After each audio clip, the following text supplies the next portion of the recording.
glad I haven't got the roof on. Oh my days.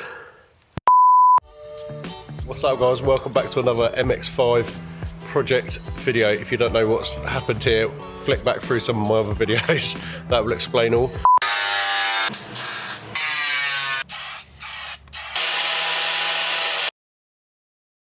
Today we're going to try and fit this Sparco Sprint Bucket Seat.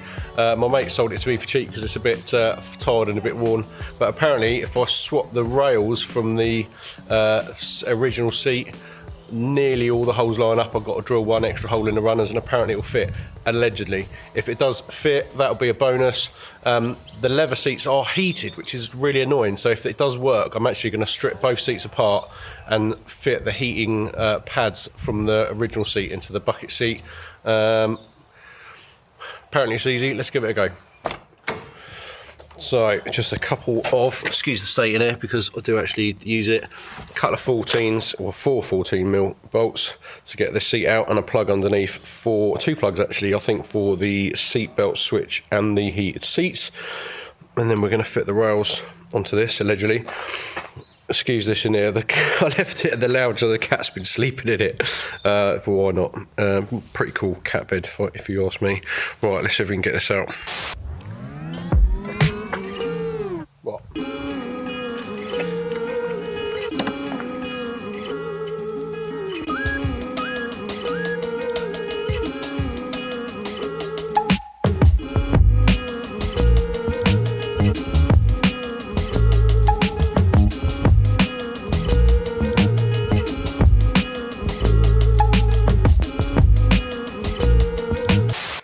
Right, brought the seat over to this stack of pallets.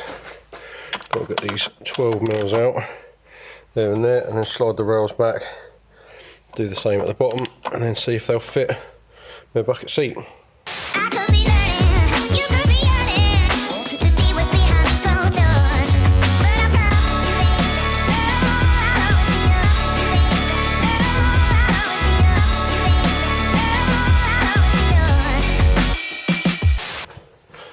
Okay, I lied, it wasn't that easy. These 2 bolts at the side, hopefully I haven't got to take that off. I was a bit worried when I started undoing it, I had to take all of this off, but I haven't. But this side, there's definitely 2 more here. Right, let's whiz them out. Right, those 2 are out, and that's come straight out. This is the seat belt cable that obviously tells the car that you're wearing a seat belt. Now the problem that I've seen is obviously I can unplug it here, but where it goes into the car is on this one big multi-plug, and this goes up and it also joins the heated seats. Now I can unplug this one, but the other one that goes into this one goes up to the seat back. This one goes into the seat base, and I can't find a plug on it. So obviously if I don't plug that in with the seat belt in, when I drive it's going to beep to say that I'm not wearing my seat belt. So I might have to look at something to bodge that. Right, let's see if these rails will line up with the bucket seat. Right, this is the bucket seat. First rail is in place, 12mm is in there, this one is in there. It looks roughly the same width because that's reasonably tight. However, this doesn't go all the way in to line up with the other hole, so this might need bending out, adjusting, but we'll come to that in a minute. Let's drop the rails down and see how far out the top bolts are. Okay, so I slid the rail down to the bottom and that hole doesn't line up at all, and that hole doesn't line up about the same, and that actually doesn't come all the way in because of the seatbelty thing on the side. So when I drill a hole, mind you, if I don't get it right, then it's not going to slide accurately. Oh my days.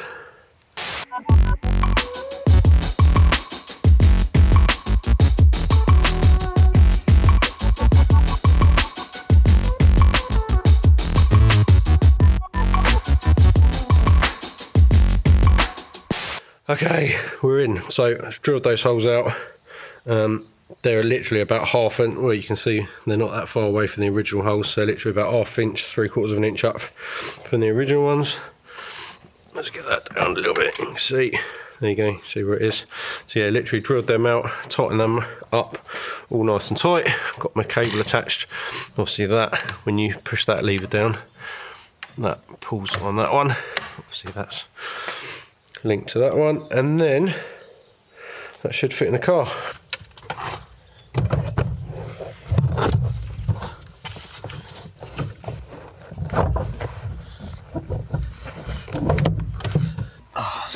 What I found is that is going in perfectly, but that is half a hole's width out. So basically, if you pull that over there, you can just about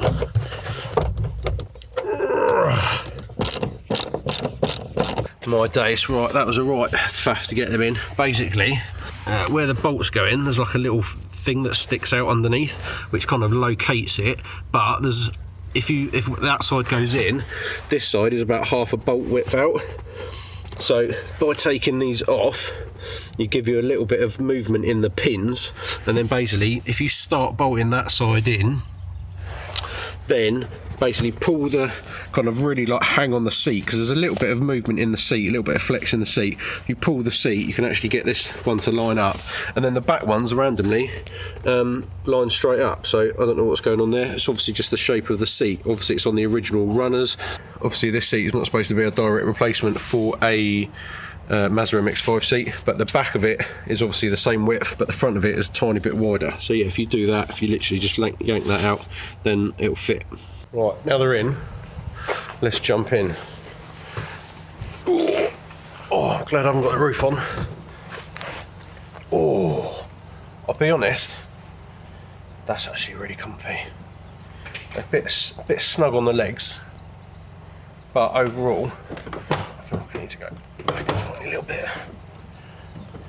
Oh, that's mega. Race car, what do you think, Rock?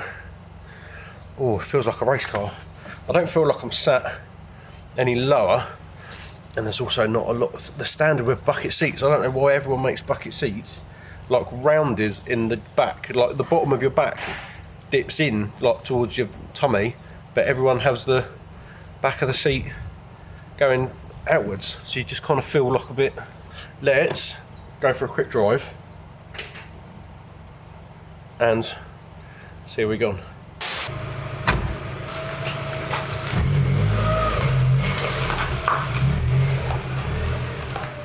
5 minutes later.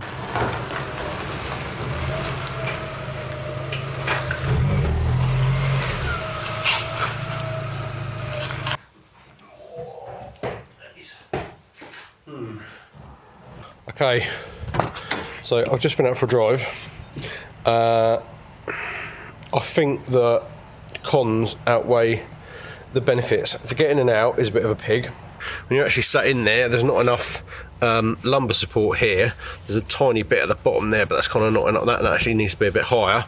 These side bits either need to be a tiny bit wider. There's actually a bit of space here next to the centre console, so they could go out a tiny bit wider. It's a bit of a faff to plug your seatbelt in. When the door's shut, the seatbelt is kind of like behind there, so you can't really, I guess if you leave the seatbelt around there, that won't be too much of a hassle. The back of it is too upright, so I'm actually sat, my head is the same height as it was before. If I could see how you normally sit over there, if you could recline the seat, which you obviously can't, then that would be better.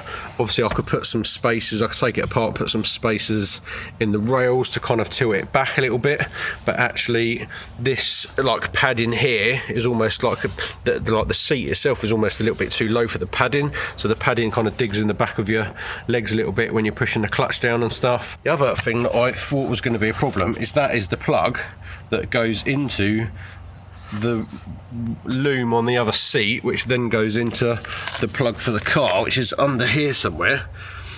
And I thought, obviously that does the heated seats and everything, but I thought it wasn't going to register that the seatbelt wasn't plugged in. But I think by unplugging it, it's not waiting for a signal, so the light didn't come on at all. Even when you turn the key on, it says that the seatbelt's already plugged in. So I think just by unplugging it, that bypassed it. I thought I was going to have to kind of loop the circuit or something, but it seems to be fine. The moment you get to a corner and lob it in, you then think, oh, this is what it's all about, because you just don't move around in the car. The other leather seats have got no lumbar support at all. Sorry, no bolster support, so you just slide around, and then leather as well, so you just slide around all over the place on the seats. Whereas with these, the moment you get to a corner and lob it in, you just feel so like wedged in, like someone's giving you a cuddle, a bit of support. I don't know, stop you rolling around the seat. That is the best bit. But I wanted to really like them, but I think they're too upright, not enough lumbar, they're not heated.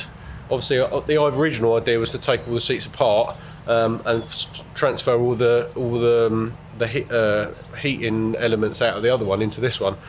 If the rest of it was good enough, then I would. But I'll be honest, I'm going to take them straight out, which is a real faff because I spent ages mucking about. But never mind. So I'm going to leave it there. There you go, big fail. Ooh. So there you go, big fail. Take the seats out, call it a day.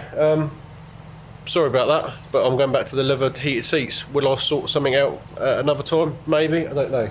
Any comments, questions below? Sorry about all of that. But yeah, we're gonna take them straight out again and go and find a Milky Brew. Thanks for your support, thanks for watching thus far. Like, subscribe, share, all that sort of stuff. I'll see you on the next one. Oh, I can't get out. Oh, my days.